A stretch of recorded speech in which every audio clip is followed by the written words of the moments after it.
Hey everyone, it's Swade from Coaster Explorers, and this morning we got a ton of information from Six Flags Entertainment.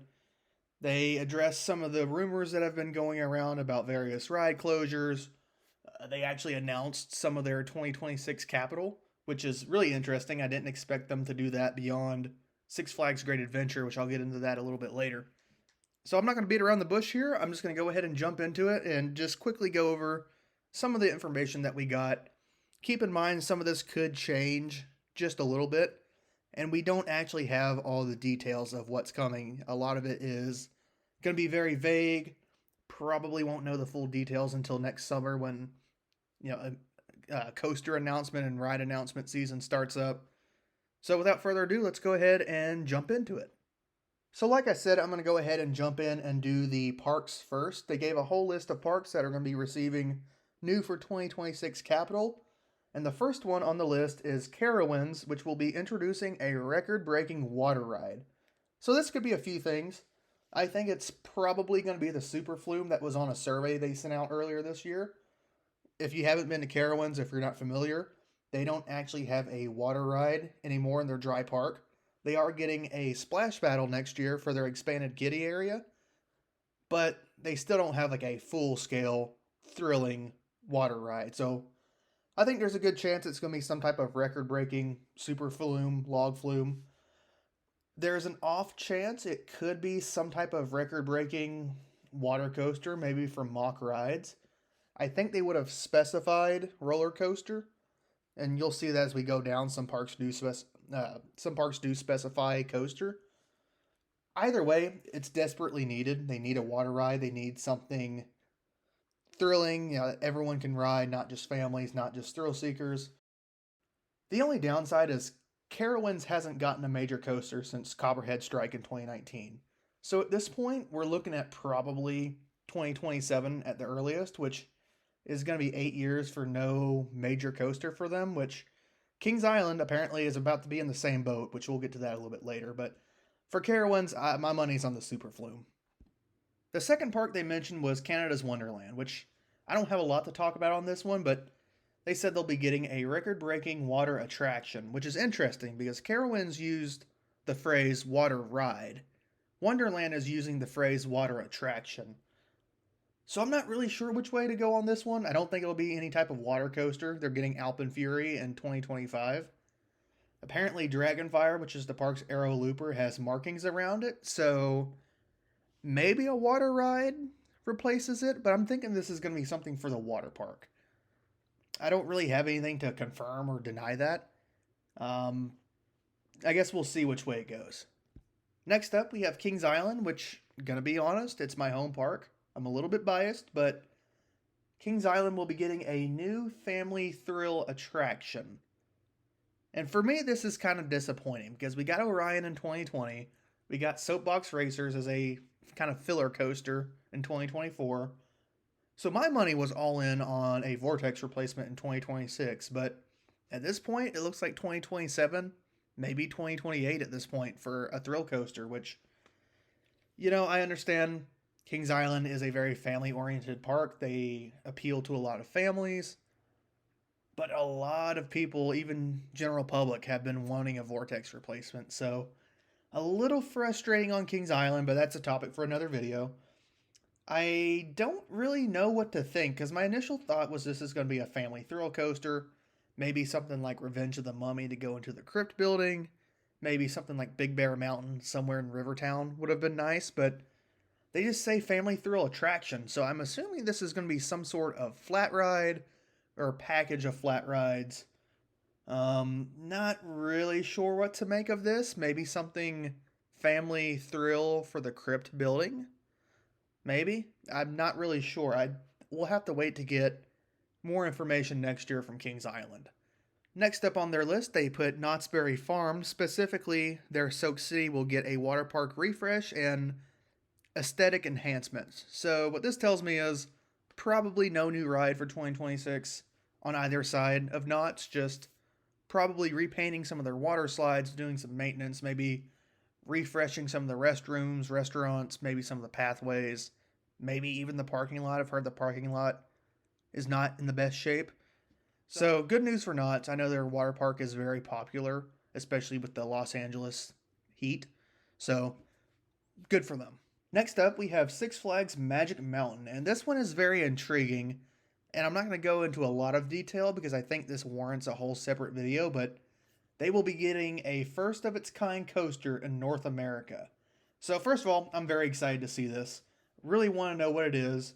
The wording specifies North America, so this makes me think that this model has already been built somewhere else in the world, and my mind immediately goes to either an S&S Axis coaster or maybe a Mock Striker coaster.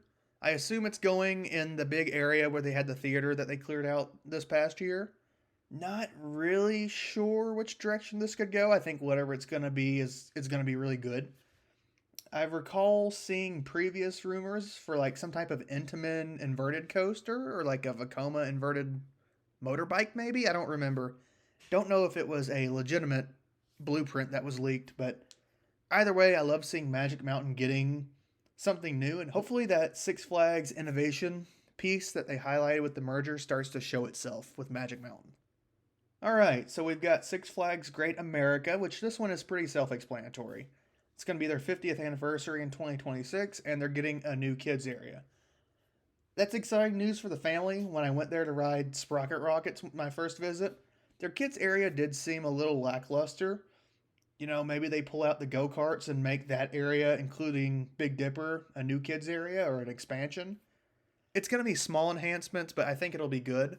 And I'm really curious to see which IP they go with. You know, does Great America become the first park to have Snoopy and Peanuts? Maybe. I don't know. We'll see. Something interesting, though, I think about this is they pointed out Six Flags Great America's 50th anniversary, but make no mention of California's Great America's 50th, which they probably wouldn't do anything big for that one, but I hope they still do something for it. Not even a new ride, just some type of celebration. So these next two parks are probably the most interesting, in my opinion. So we're going to start with Six Flags Great Adventure. Already going to do a separate video on this that's in the works. Unfortunately, we did get confirmation that we are losing a total of 6, and you heard me right, 6 rides at Great Adventure. So King Ka is coming down, along with Zumanjaro, which is their drop tower. The wording was a little bit unclear, but El Toro Ryan reached out to Great Adventure, and they did confirm that King Ka is leaving. We're also losing Green Lantern, Twister, and the Parachutes. Demo permits are already filed and squared away for those, and they are removing their Skyride attraction. That was never officially confirmed before. I think most people kind of assumed it was done. It's really unfortunate. I love those kinds of attractions, but it was old. I'm not necessarily surprised that it went. I'm a little concerned about the image they're giving Great Adventure to their local guests. I think coaster enthusiasts know that, you know, it's going to struggle before it gets better. They're going to have to pull out some stuff before it really can flourish. But the locals just kind of see it as they're ripping things out, they're gutting the park. A lot of locals that I talked to when I went there for my last rides on King Ka, they were not happy. They think the merger is one of the worst things that could have happened. And I can't really blame them because they don't look for this insider information. So that's a whole separate video. We'll get to that another time. But they announced also that they will get a multi-record breaking launch coaster. So I don't know exactly. This could go so many directions. My original thought was either a B&M or maybe even a mock Giga coaster, but it looks like it's going to be some kind of launch coaster, which I don't know. Maybe mock gives them a launched Giga coaster. I don't know. Probably not. But it's interesting. I'm going to be very interested to see where that goes. It's going to be a very expensive replacement for King Ka, and I really hope they do it right. I think they will, but ultimately we'll just have to wait and see what happens. One of the last parks they mentioned was Six Flags Over Texas, and just like Green Lantern and King Ka, they recently quietly closed Lava Bora, which was the last operating Intamin Swiss Bob, so all of those coasters are extinct now. And they also closed El Diablo, which I'm not familiar with Over Texas. I believe that was their Larson loop. So you've got a pretty nice chunk of land cleared up now close to the front of the park, and they said that they are getting a record-breaking dive coaster. This is an interesting choice because we know that the general public love dive coasters. But you've got Fiesta, Texas, I think it's like 4 or 6 hours down the road, that already has a dive coaster. And it's a pretty decent dive coaster from my understanding. I haven't ridden it yet. Give me about a month. It's interesting when they say record breaking because there's a couple ways that they could go with this. I think they go for the steepest drop, or I think there's an off chance that they go with a B&M Hyper Dive coaster. Maybe a chance to go with a B&M Giga Dive. I'm not as convinced on that. I know they sent out a survey to Over Texas this year that did include a B&M Giga Dive coaster. So I guess maybe that got a lot of votes on the survey. I don't know. I'm not as convinced that they're going to go Giga, but I'm not going to say they don't go Giga with a dive coaster there, because Cedar Fair Management has always wanted parks in Texas, and now they have 2 of them. So I think Over Texas, if run right, could be very, very profitable and very successful. So maybe you start with a bang and go with a Giga coaster, even if it's a Giga dive. A Giga is a Giga. I don't know. We'll see. It's going to be a record breaker of some kind, though. So I'm thinking either steepest drop or maybe height. We'll see. And for the final park that they mentioned, Six Flags Mexico. And I really feel bad for them. I feel like they got probably the worst deal, other than like Valley Fair and Michigan's Adventure, who, Valley Fair was heavily rumored for 2026 and they're not even mentioned. But Six Flags Mexico is getting a family thrill boomerang coaster, which just goes back to Kings Island, why I don't think Kings Islands will be a coaster, because they specifically, for Mexico, say a family thrill coaster. Kings Island says attraction. But anyways, topic for another video. Six Flags Mexico was originally supposed to get a tilt coaster, or at least it's heavily speculated because we saw the track on site. Now that track is gone and it's showing up at Cedar Point. And I feel bad for the locals there because they went from getting this, tilt coaster that we haven't seen a tilt coaster built in years to a family boomerang. I mean, it's something, I guess. It shows that at least Mexico is probably going to stick around and get some investment. I don't know. I hope they get a big coaster soon because that really stinks for them. But a coaster is a coaster. I haven't been to Six Flags Mexico. Don't know when I'll get down there, but it'll be another credit to get, I guess. So that's my thoughts on everything that was announced this morning. I just kind of wanted to get a video out, kind of talk about it a little bit, give some brief thoughts that I have. I think for Kings Island, Great Adventure, Over Texas, and Magic Mountain, I'll probably do separate videos on to go a little more in depth for those. Yeah, that's pretty much all the announcements. A lot of good stuff. I'm sure not all of it's confirmed yet either. Like, I know I mentioned Valley Fair is not getting a new coaster, it doesn't look like.